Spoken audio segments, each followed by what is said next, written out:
जय हिंद साथियों। आज से हम लोग भारत की भूगोल की कक्षाएं प्रारंभ करने जा रहे हैं जो आगामी परीक्षा की दृष्टि से बहुत ही महत्वपूर्ण होंगी और हम उन सभी तथ्यों का अध्ययन करेंगे जो हमारी परीक्षा के लिए बहुत ही लाभदायक है या उपयोगी है। तो आज हम भारत की भौगोलिक स्थिति यानी उसकी स्थिति और विस्तार क्या क्या करेंगे, अध्ययन करेंगे। आज से हम भारत के भूगोल का क्या कर रहे हैं, शुभारंभ कर रहे हैं, प्रारंभ कर रहे हैं, जिससे हमें आगामी परीक्षा इससे बनने वाले समस्त प्रश्न या तथ्य जो भी उपयोगी हैं वो हमारी दृष्टि में क्या हो जाएं, एक बार में नजर आ जाएं। तो आज हम क्या करते हैं, इस भारत के भूगोल की यानी मानचित्र की स्थिति और विस्तार क्या करते हैं, अध्ययन करते हैं। तो आप लोग जैसे जानते हैं कि जो भारत क्या है, हमारे भारत का नक्शा है। इसमें यदि हमें इसे नक्शे को देखना है, क्या करना है, नक्शे को देखना है कि भारत का जो नक्शा है या जो कह लीजिए भारत का चित्र है वो हमारे ग्लोब, क्या ग्लोब, आप लोगों ने देखा होगा ग्लोब को, ग्लोब कहाँ स्थित है, यानी भारत की स्थिति जो है वो ग्लोब के किस कोने में है, किस कोने में, किस स्थान में है, इसका हमें क्या होना चाहिए, पता होना चाहिए। यदि हमने इसको समझ लिया तो क्या होता है, हमारे माइंड में वो क्या हो जाता है, छप जाता है और जो भी उससे आगामी जो भी प्रश्न बनता है परीक्षा में हम उससे क्या कर सकते हैं, उसे हल कर सकते हैं। तो सर्वप्रथम हम देखते हैं, ग्लोब को देखते हैं। हम पहले क्या बनाएंगे, ग्लोब बनाएंगे, ग्लोब बनाएंगे। ग्लोब में आपको पता है कि ये क्या है, पूरा 360 डिग्री का क्या है, पूरा वृत्त है, ठीक है ना, पूरा वृत्त है। इसे हम क्या मान लेते हैं, पृथ्वी, क्या मान लेते हैं, पृथ्वी मान लेते हैं, पृथ्वी मान लेते हैं। अब चूंकि आपको पता है, यदि आपने भूगोल थोड़ा भी पढ़ा होगा, इसके विस्तार के बारे में पढ़ा होगा, तो आप लोगों ने सबसे दो भूगोल में दो शब्दों को पढ़ा होगा। पहला कौन सा, अक्षांश, क्या अक्षांश रेखा व देशांतर रेखा। कौन सी, अक्षांश रेखा व देशांतर देशांतर रेखा, आपने इनके बारे में सुना होगा।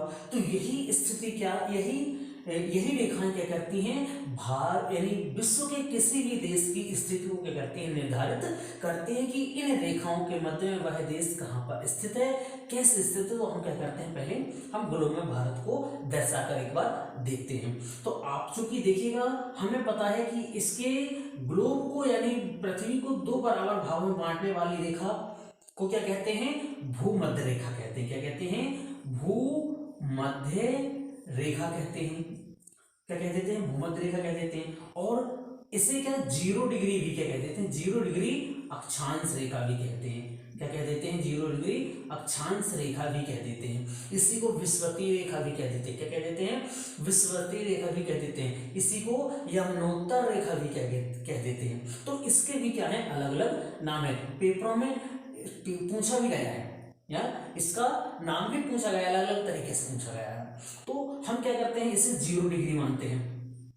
अब आपको पता है कि जो ग्लोब है उसे कितने भागों में, यानी कि जो पृथ्वी है उसे दो बराबर भागों में बांट दिया। पहला कौन सा, दक्षिणी ध्रुव, दूसरा उत्तरी ध्रुव। क्या, दक्षिण ध्रुव और उत्तरी ध्रुव। अब आपको पता है कि इन्हीं, यदि हम उत्तरी ध्रुव को भी क्या करें, दो बराबर भागों में बांटते हैं, दो बराबर भाग में। अब आपको क्या पता है, क्या ये क्या है, कौन सा, उत्तरी भाग है। तो उत्तरी भाग के दो भाग हो गए, एक क्या होगा, ये पूर्वी पश्चिमी। तो आपको चूंकि देखिए ये जो पूर्वी भाग है, अब चूंकि हमने क्या देखा यहाँ पर दक्षिणी भाग, तो ये जो पूर्वी भाग है, अब चूंकि हमारे क्या है, 0 डिग्री रेखा है। अब 0 डिग्री जो है रेखा, ये क्या कहलाती है, भूमध्य रेखा। तो हमारा जो भारत है, जो हम ग्लोब में देखेंगे, तो हमारा भारत चूंकि क्या है,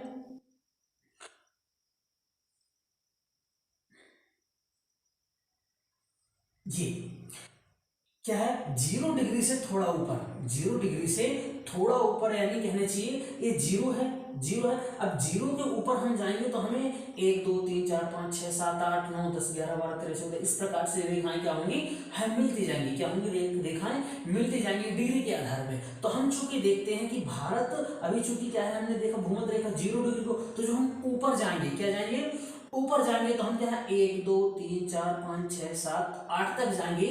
तो हमें मान लीजिए हम इस रेखा को खींच लेते हैं, क्या,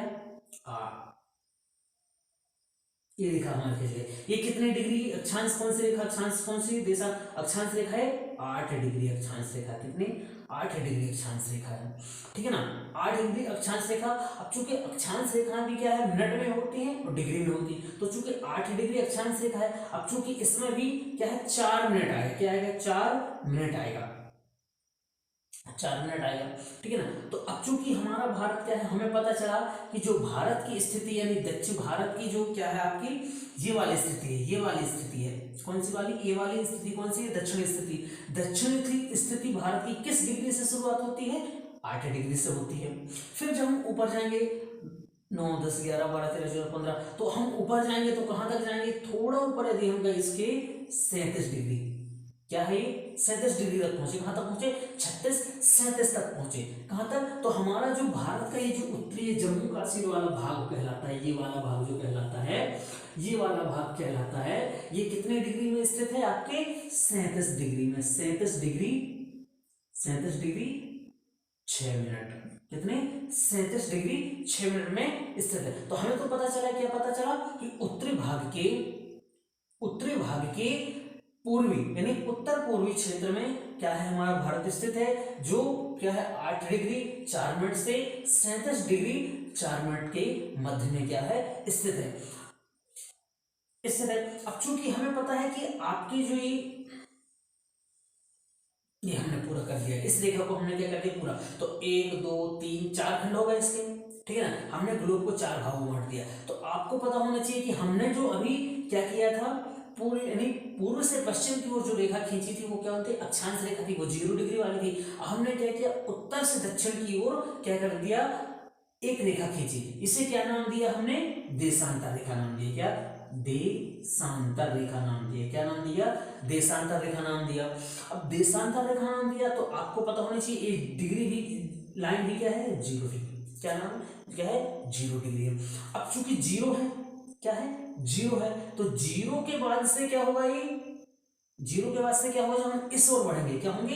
इस ओर बढ़ेंगे, तो हम जब आगे चलेंगे तो हमें कितना मिलेगा? अब देखिए हम क्या करते हैं, इसके लाइन खींचते जाते हैं।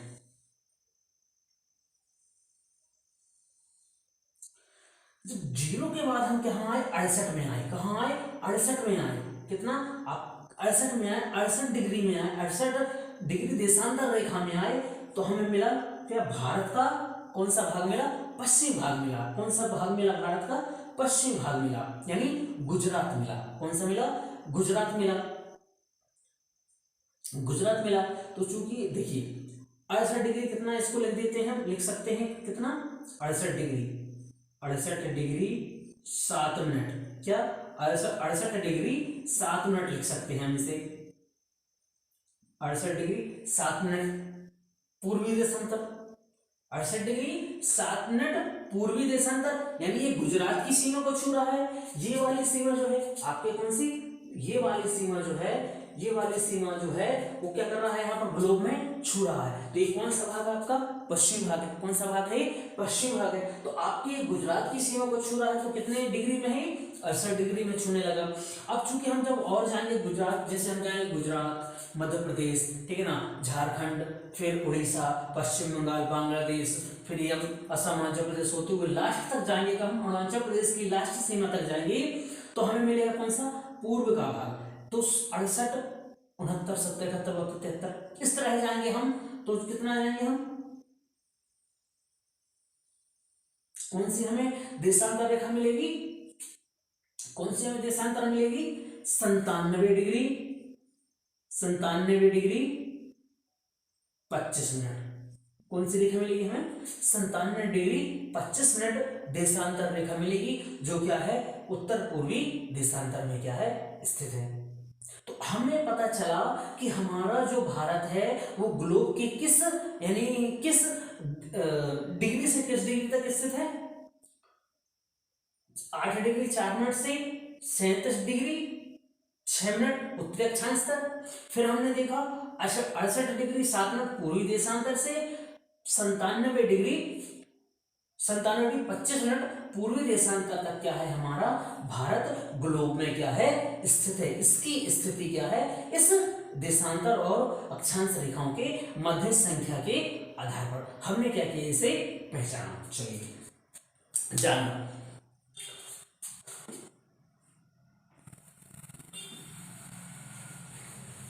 इसको हमने देखा, ठीक है ना, क्या किया, इसको हमने देखा।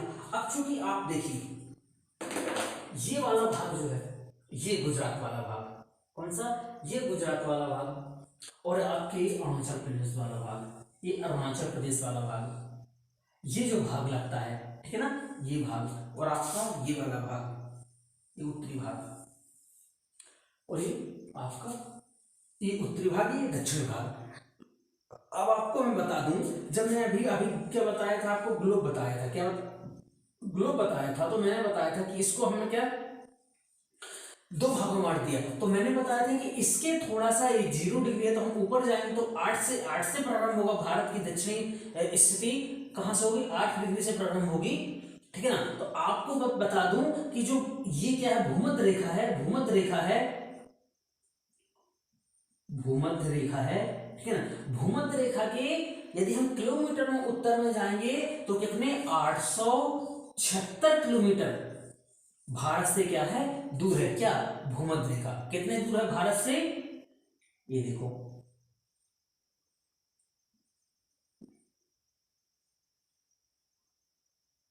ये 876 किलोमीटर दूर है, कौन, भूमध्य रेखा, किससे, भारत से। तो हमें ये जानकारी होनी चाहिए, हम ज्यादा दूर नहीं है, यानी 876 किलोमीटर ही, बस इतना हमें याद रखना है।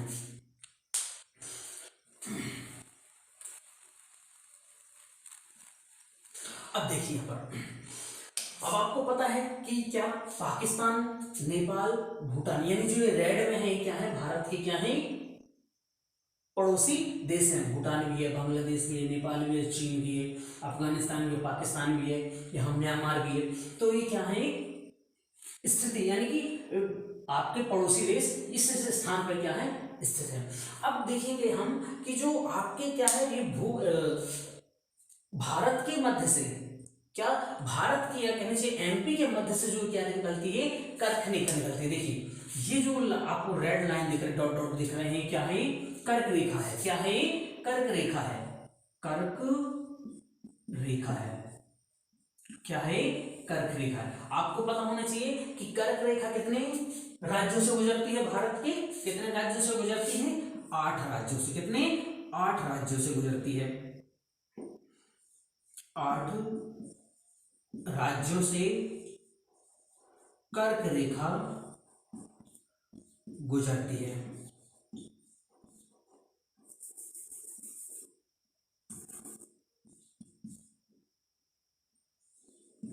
गुजरती है, 8 राज्यों से कर्क रेखा गुजरती है, ठीक है ना। अब आपको हम गिना देते हैं थोड़ा सा।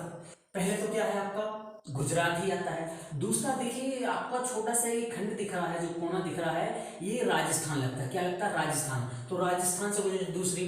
तीसरी कौन सा है, तीसरा कौन सा राज्य है आपका, मध्य प्रदेश है।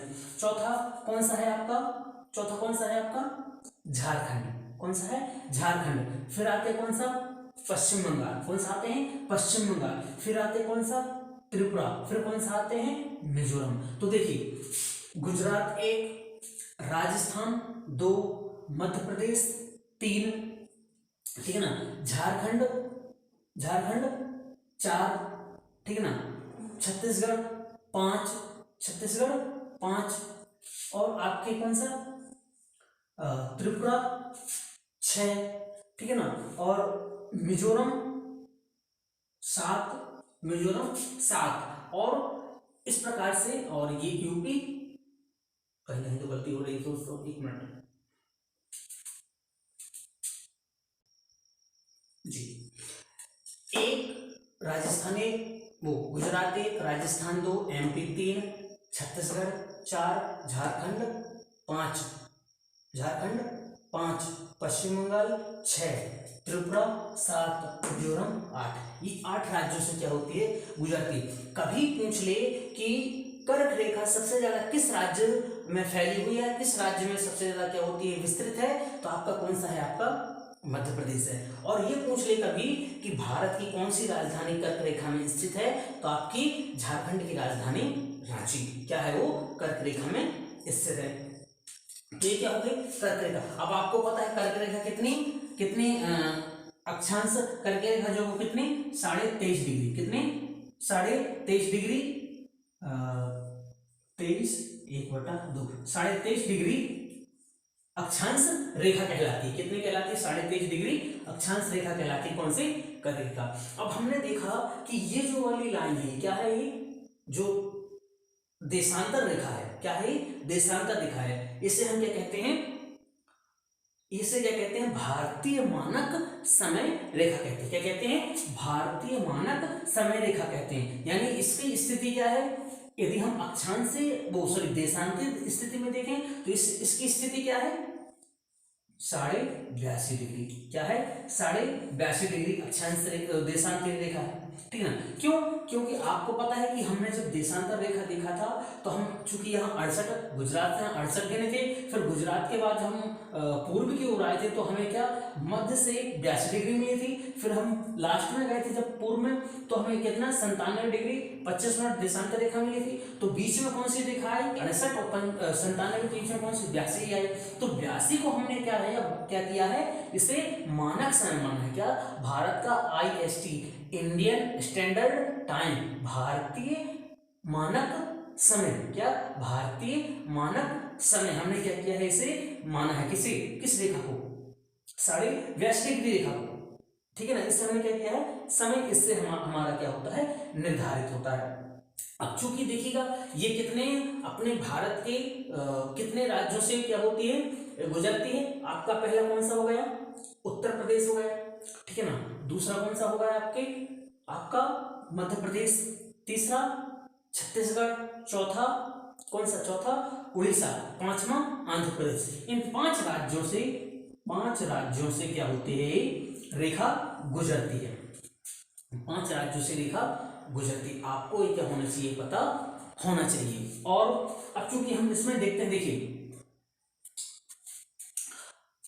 भारत का सबसे बड़ा जो कहना चाहिए आपका पड़ोसी देश कौन सा है चीन है। यानी लगभग भारत का जो क्षेत्रफल है वो चीन का यानी कि चीन का जो क्षेत्रफल है भारत से कितना 3 गुना ज्यादा क्या है बड़ा, यानी बड़ा क्या है यानी भारत से बड़ा क्या है चीन है। क्या है चीन है, क्योंकि क्षेत्र में इसका क्या है विस्तृत है। ये हमने क्या किया जाना। अब चूंकि हम देख पा रहे हैं यहाँ पर कि भारत जो है भारत की क्या है, आपको पता है कि गुजरात और आपके कहा पश्चिम बंगाल का जो क्षेत्र है, इससे दक्षिणी जो क्षेत्र है क्या है यहाँ पर पूरा समुद्री एरिया है, खाड़ी एरिया है। आपका यहाँ पर क्या अरब सागर आता है। क्या आपका यहाँ अरब सागर आता है, अरब सागर, बंगाल की खाड़ी, क्या है बंगाल की खाड़ी, और आपके क्या है अरब सागर, अरब सागर है।